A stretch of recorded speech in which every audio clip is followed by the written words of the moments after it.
Nous sommes mardi 21 octobre 2014. Bonjour à tous et bienvenue dans cette édition. Un journal que nous ouvrons avec l'affaire Bassirou Faye. Le présumé meurtrier de l'étudiant a été placé sous mandat de dépôt ce lundi par le doyen des juges d'instruction.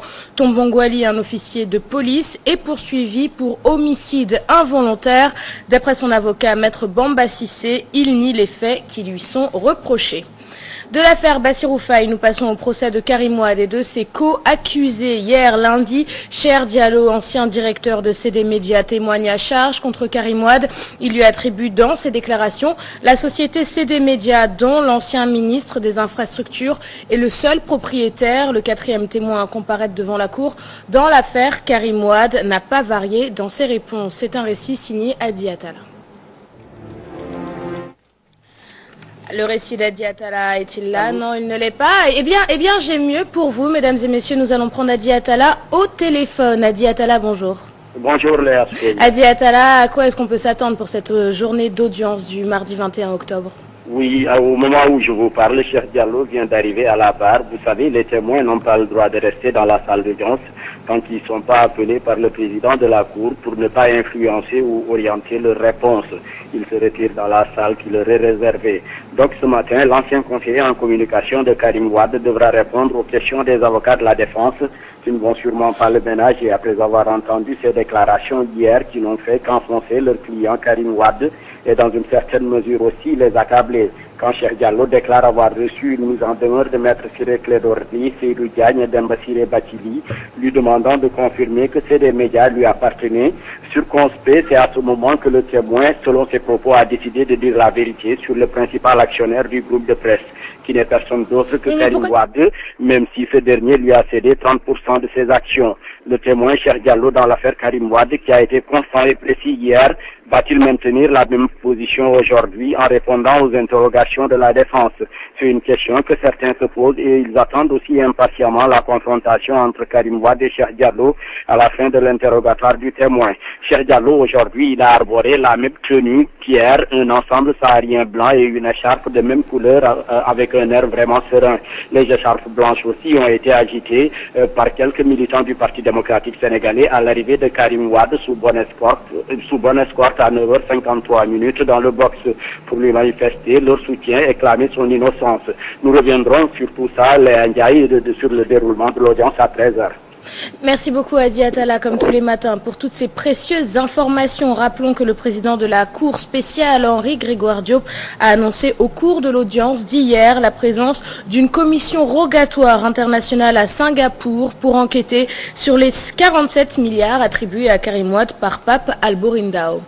Toujours dans le registre de la justice, le Tchad viole l'accord de coopération judiciaire signé avec le Sénégal. N'Djamena vient de dire non à la commission rogatoire internationale mise en place par les chambres africaines extraordinaires. Une commission aux fins de procéder à l'inculpation et à l'interrogatoire de deux des présumés complices d'Hissène Habré, incarcérés à N'Djamena. Alors, ce refus de l'État tchadien ne va-t-il pas constituer un obstacle à la tenue du procès Habré? Non, selon les chambres africaines extraordinaires. Pour maître Hassan Diomandiaye, avocat des victimes, il faut voir dans ce refus du Tchad la mainmise du président Déby Aïssatou Païfal et Mardien.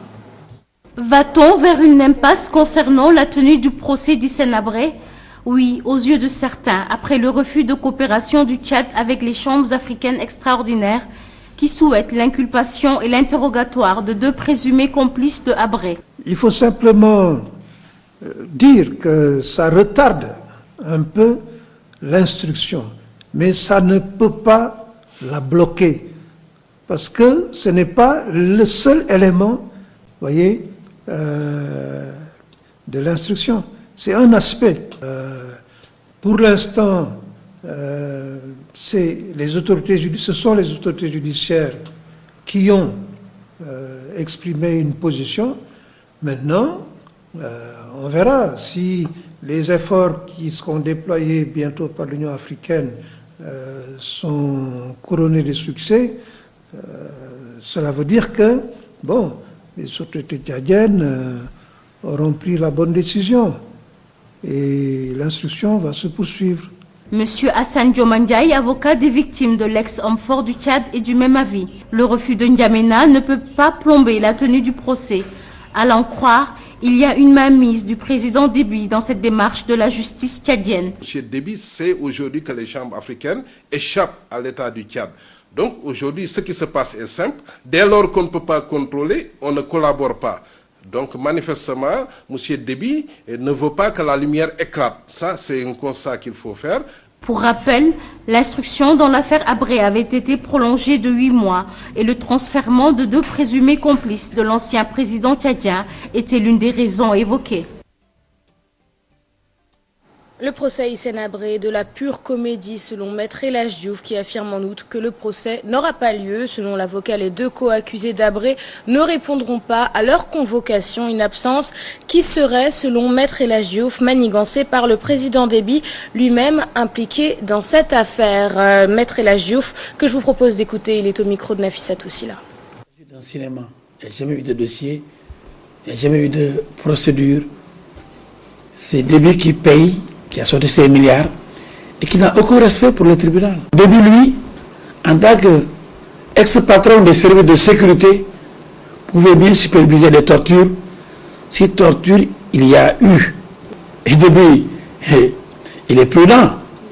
Il sait qu'une fois ces gens arrêtés et envoyés à Dakar, ils risquent de dire la vérité.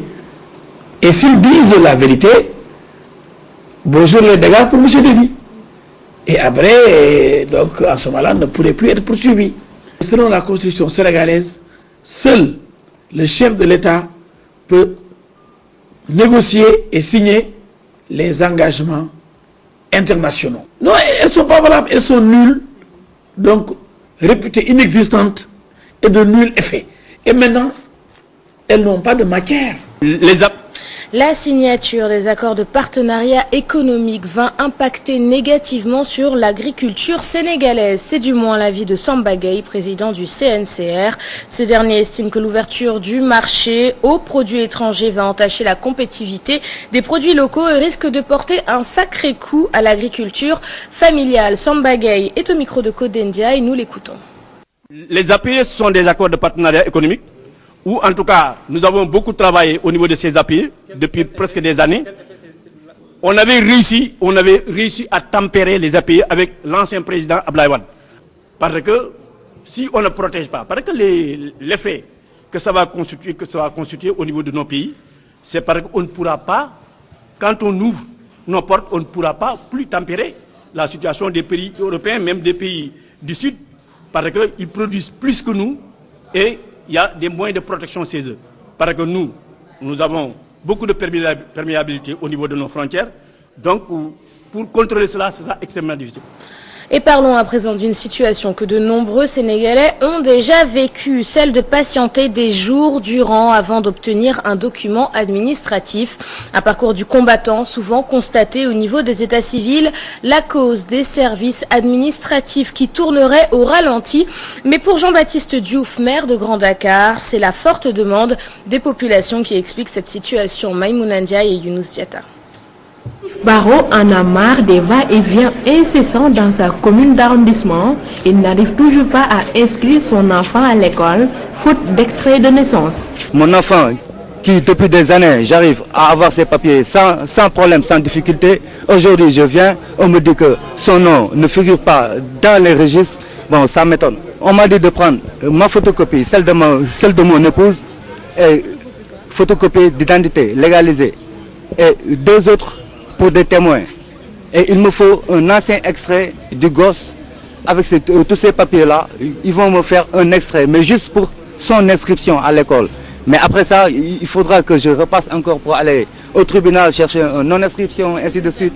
Tout comme shérif, nombreux sont les usagers qui pointent du doigt les états civils des services jugés inefficaces. Je propose qu'on élargisse le personnel pour que les gens puissent aller, pour que le travail puisse aller plus vite. Parce que je trouve qu'il y a peu de personnel par rapport au nombre demandant à être satisfait, quoi. Le maire de Grand Dakar, pour sa part, rejette en bloc ces accusations. Il se trouve que pour certaines personnes, il y a des pièces qu'on ne retrouve pas. Bon, c'est soit des papiers qui ont été faits d'une manière frauduleuse, soit il y a des références qui nous manquent. Je dis à notre niveau, on travaille le plus sérieusement possible. Pour le chef de l'État, appel au travail, le laxisme dans le service public est décrié par bon nombre de citoyens. La canicule, une période difficile à supporter, surtout pour les personnes du 3e âge, très affectées par la forte chaleur qui sévit actuellement au Sénégal. Nos reporters ont rencontré le docteur Ousseynou Badiane. Il nous explique comment affronter la canicule tout en préservant sa santé. C'est un reportage signé Lamine Diédiou et Mardien. Les personnes âgées subissent en ce moment la forte canicule de ce mois d'octobre. Une période épouvantable pour cette frange de la population, considérée également comme la plus fragile. On ressent vraiment la canicule. On est fatigué, alors on s'étouffe. On ne peut pas supporter. On n'a pas le choix, même avec une fenêtre ouverte, il fait chaud. Contraint de supporter cette chaleur, le docteur Ousseynou Badiane souligne que les effets peuvent être néfastes pour ces personnes âgées si aucune mesure n'est prise. Ce qu'on peut retenir en fait de l'effet de la chaleur sur l'organisme, c'est beaucoup plus la déshydratation. La déshydratation entraîne naturellement une perte en sels minéraux.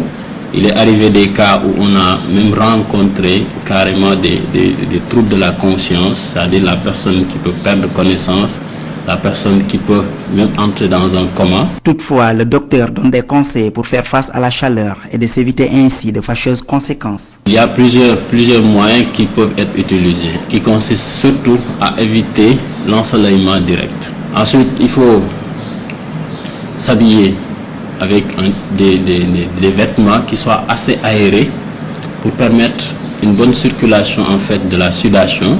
Il faut renouveler régulièrement aussi l'eau qui se trouve au niveau de l'organisme. Consiste tout simplement à boire de petites quantités mais de manière répétée dans la journée. Les mois de septembre et octobre sont catalogués comme des mois de grosses températures au Sénégal. C'est également une période difficile pour les personnes de 3e âge avec des conséquences pouvant entraîner même le coma, d'où la nécessité de suivre les consignes des médecins pour une bonne santé. Lamine Diédiou, merci. C'est confirmé. Christophe de Margerie, le président directeur général du groupe Total, a trouvé la mort dans l'accident de son jet privé hier, lundi soir, alors qu'il décollait de Moscou pour rallier Paris.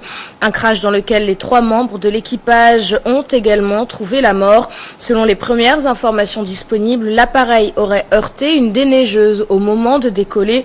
Les conditions météorologiques étaient très mauvaises au moment du drame. Christophe de Margerie était âgé de 63 ans.